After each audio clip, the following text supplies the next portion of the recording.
संभल की घटना हो या बहराइच की घटना हो, आज देश में मुसलमान की स्थिति हो गई कि घर में रहेगा तो दंगाई मारेंगे और बाहर निकलेगा तो पुलिस मारेगी। साथ मैं आपसे कह रहा हूं, ईडी की रेड हुई, उसने सुसाइड किया, अपनी पत्नी के साथ सुसाइड किया और सुसाइड नोट में लिखा कि ईडी के अधिकारी ने उसके कंधे पर पैर रखकर कहा कि तुम भाजपा ज्वाइन कर लो, प्लीज तुम भाजपा ज्वाइन कर लो। मैं कंक्लूड कर रहा हूँ पूरे तरीके से। जगदम्बिका पाल साहब ने हमारे माननीय नहीं अभी बैठो सुनो, सुनना भी रखो। आपके नाम के ऊपर हमारी प्रॉपर्टी छीनने की साजिश की। हम लोग संविधान को बनाने वाले लोग हैं, हम संविधान को बनाने वाले, मानने वाले और संविधान को अपने सीने से लगाने वाले हैं। किसी के लिए एक किताब हो सकती है, लेकिन हमारे लिए तो एक सर। आज संविधान की ऊपर चर्चा करने के लिए आपने मुझे मौका दिया। माननीय अध्यक्ष जी, जब भारत का संविधान बना उस समय देश के हालात क्या थे? आर्थिक हालात उस समय ये थे कि हम घरेलू सकल उत्पाद का जीडीपी केवल 2.7 लाख करोड़ यानी 794 रुपए प्रति व्यक्ति था। प्रति व्यक्ति आय 63 पैसे प्रतिदिन थी, 230 रुपए प्रति वर्ष। कृषि उत्पादन, जापान में चावल का उत्पादन 748 किलो प्रति हेक्टेयर था, भारत में मात्र 110 किलो प्रति हेक्टेयर था। खाद्यान्न संकट था और गंभीर खाद्यान्न संकट मद्रास में चक्रवात ने और बढ़ा दिया था। उस हालात में जब हमें पूरे विश्व में कहीं से कोई मदद करने को तैयार नहीं था, उस समय शोषणकारी सामाजिक व्यवस्था इस देश के अंदर लागू थी, जहां जमींदारी, रैयतवारी, माहलवारी ऐसी व्यवस्थाएं थी जो श्रमिकों का और किसानों का संसाधन और उत्पादन पे दोनों पर अधिकार नहीं छोड़ती थी। ऐसी 1947 में भारत की अर्थव्यवस्था मूल्यह्रास अर्थव्यवस्था थी। उत्पादन में बहुत सारे कारकों का उपयोग उत्पादन व्यवस्था को कमजोर बनाता था और हालात ये थे, उद्योग स्थापित नहीं होते। 1947 में भारत की विकास दर मात्र 1% सालाना थी। सीमित जीवन की संभावनाएं देश के अंदर थी। प्रति कुल मृत्यु दर प्रति 18 प्रति हजार थी और शिशु मृत्यु दर 218 प्रति हजार, यानी 1000 बच्चों में से 218 बच्चे जन्म लेते ही मर जाते थे।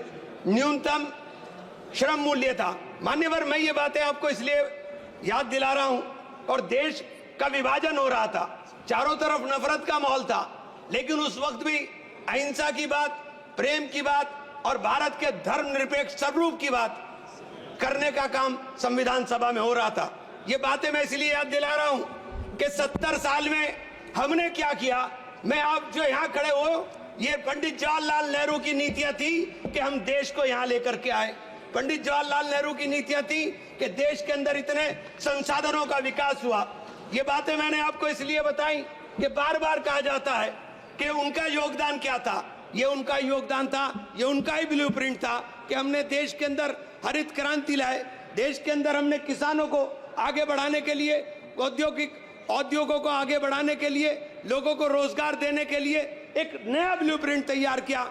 नहरें बनाई, बागड़ा नागल डैम बनाया, वो तमाम चीजें सिंचाई की व्यवस्था की और ये उस हालात में थी जबकि हमारी आर्थिक स्थिति देश की बहुत कमजोर थी। मान्यवर, इस संविधान को जब बनाया गया तो संविधान को प्रस्तुत करते हुए बाबा साहेब भीमराव अंबेडकर ने कहा था कि ये एक सामाजिक परिवर्तन का माध्यम है। उनकी दृष्टि में केवल कानूनी दस्तावेज नहीं बल्कि एक नैतिक प्रतिज्ञा है जो में न्याय, समानता, स्वतंत्रता, बंधुत्व के सिद्धांत से जोड़ती है। आज इस पवित्र ग्रंथ के संरक्षक के रूप में हमें अपने इन आदर्शों के प्रति अपने संकल्प को दोहराना चाहिए।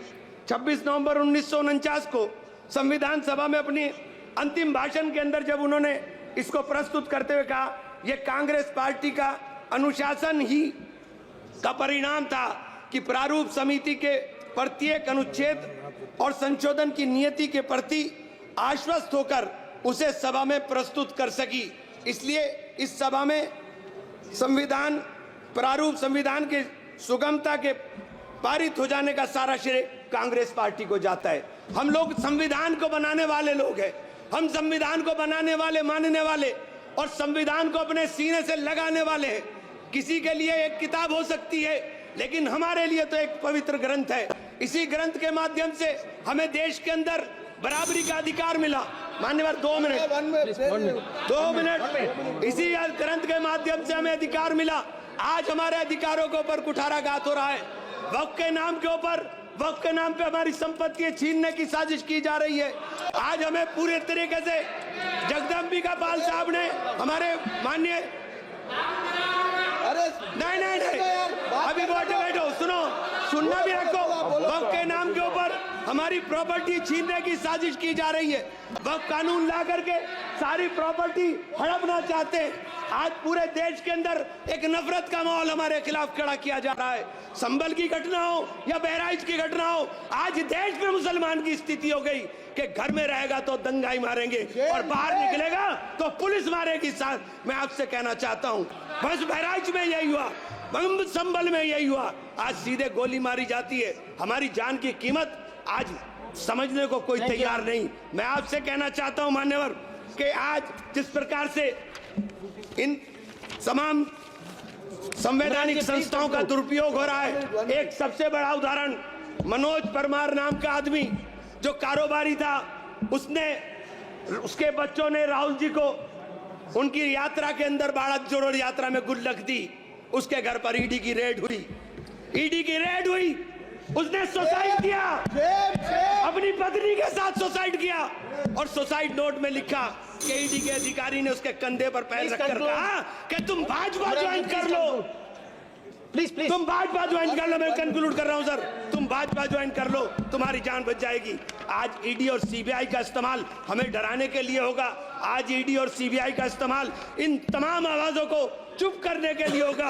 ये संविधान के इस पावन मौके पर जब हम संविधान के पर चर्चा कर रहे हैं, तो हम इस संविधान की चर्चा में कहना चाहता हूं कि संविधान, मान्यवर माइक बंद हो गया, 1 मिनट कंक्लूड, 1 मिनट करो, बात करो। मैं आपसे कहना चाहता हूं कि हम संविधान को अगर अंगीकार करने की बात कर रहे हैं, हम देश के अंदर अगर संविधान के रक्षक के रूप में ये पूरा का पूरा सदन क्रॉस द पार्टीज खड़ा हुआ है, तो मैं आपसे कहना चाहता हूं कि आज आपने, क्योंकि मुझे हमारे आपसे इजाजत चाहता हूं माननीय, धन्यवाद। Thank you. मिस प्रिया सरोज, सबसे यंगेस्ट